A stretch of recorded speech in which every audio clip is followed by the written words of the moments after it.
throwing money into a furnace and burning it. I mean, the Fed can make money appear, they can make money disappear. In this interview, Jim Rickards discusses various topics including monetary policy, fiscal policy, the Supreme Court, international conflicts, and domestic politics. Rickards argues against blaming the Federal Reserve for inflation, stating that it's actually caused by fiscal policy such as deficits and spending like COVID relief packages. He criticizes Biden's handling of the Supreme Court, particularly his public criticism, which he sees as damaging to the separation of powers. Rickards also comments on international conflicts, mentioning the closure of the Suez Canal due to attacks by Houthi rebels and discussing the limitations of military intervention in Yemen. Additionally, he touches on AI voice impersonation technology, opposing Biden's call for a ban, and mentions Marjorie Taylor Greene's protest in the House of Representatives regarding illegal immigration. Overall, Rickards presents a range of opinions on current events and policies, providing insights from an economic perspective. So what you have, he's screaming about it. I don't know why he's hung up on potato chips and Snickers, but he's screaming about it, but he caused it. Or if you want to blame and by the way, it's not from the Federal Reserve. All it says money printing. No, the Fed has not been printing money for years. On that, the Fed has actually been reducing the money supply. They've been doing the opposite. When the Fed owns a treasury note and it matures, if you take the proceeds and buy a new treasury note, you're keeping the money supply constant. If you buy treasury notes out of thin air and print the money, you're increasing the money supply. Okay, that's one kind of money printing. The Fed has not been doing either one of those things. What they've been doing is when the treasury note matures, they do nothing. The money disappears. It's the opposite of money printing. It's like throwing money into a furnace and burning it. I mean, the Fed can make money appear, they can make money disappear. They can make the money disappear. Well, the Fed has been making money disappear. They've been shrinking the base money supply. So the inflation we've seen is not from monetary policy. Sorry, my Austrian friends, it's just not. It is from fiscal policy. It's from the deficits. It's from the spending, the COVID handouts, the pandemic, the payroll protection plan, the $1,400 checks, the $600 checks, the Inflation Reduction Act, which is a fake name. It was the real name, but it was a fake description for what was actually the Green New Scam.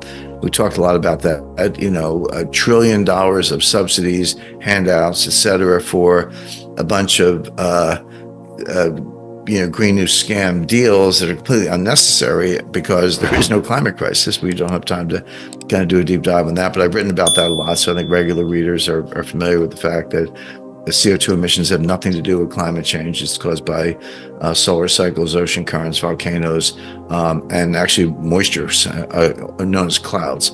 CO2 doesn't cause global warming. It's caused by global warming. So if you have other factors, then you will get more CO2, but the CO2 is not the cause, it's the effect.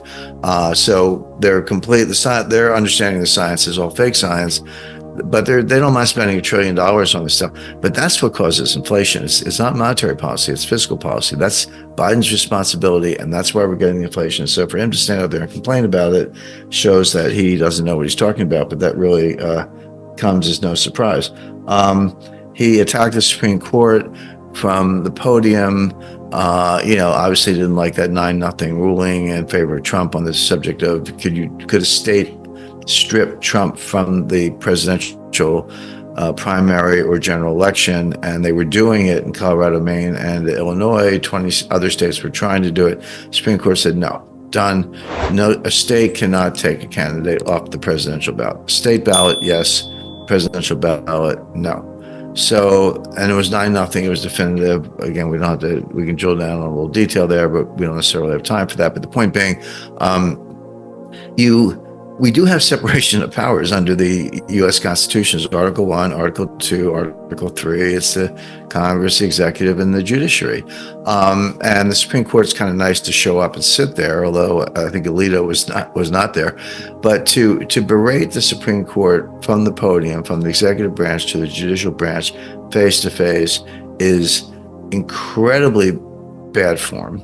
It's the kind of thing that tears at the separation of powers when we should be trying to maintain the separation of powers. It's one of the part of the genius of the constitutional system that has lasted over 230 years at this point. Why would you want to tear at that fabric? But he did, and kind of goes with using the word hell. It's vulgar, it's uninformed, it's a little nutty, but that goes with the drugs and being hyped up and all that. But that was just one more example of how he's kind of a trashy guy. So you just don't do that, but he did. Again, just kind of going through my notes.